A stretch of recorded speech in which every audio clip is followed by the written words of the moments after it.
Hey everybody, it's been a long time since I've been in the plunge with snow on the ground. 22 degrees outside, about 39 degrees in here, so the water's a little bit warmer than the air. South Carolina will not have me breaking ice to get in like Jersey did, but it is wild to look around and see all the snow.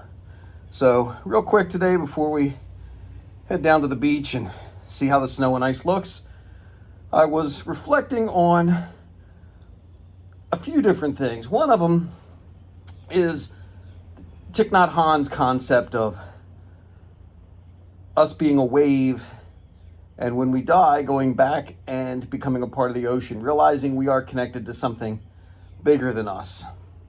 And then that reminded me of the idea of God being all around us and in fact being a part of each of us. And that offers a really tough requirement because if we want to believe that, then we need to be able to see the good in everybody, even when it's not obvious, even when it's not on the surface. And that sometimes is a really hard thing.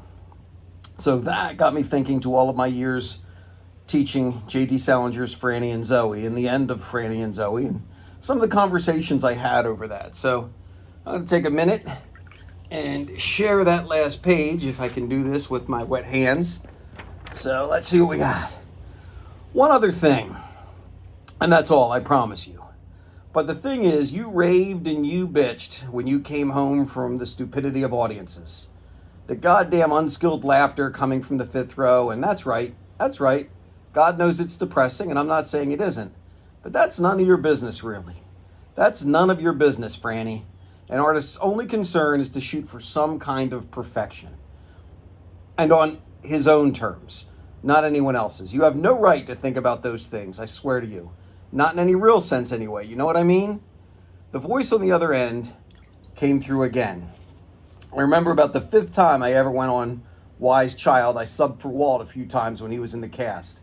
And I remember when he was in the case. Anyway, I started bitching one night about broadcasts. Seymour told me to shine my shoes just as if I was going out the door with Waker.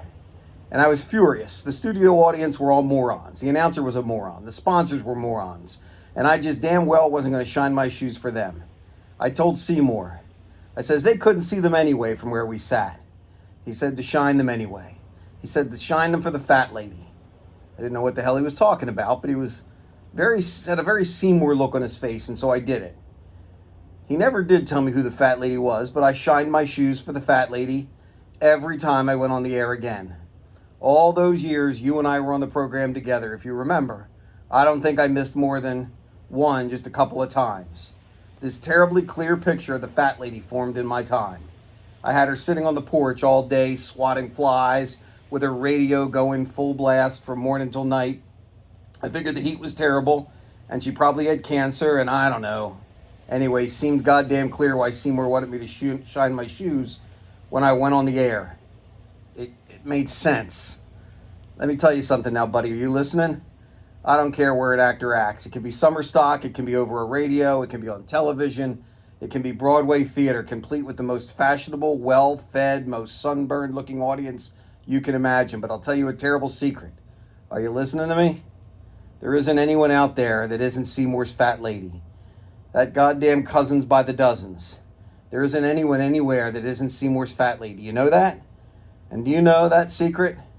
And don't you know, listen to me now, don't you know who that fat lady really is? Oh, buddy. Buddy, it's Christ himself. Christ himself, buddy. So when you get out there, do good for everybody. Not just the people that deserve it, but the people you don't think deserve it. Because they probably, in some way, do.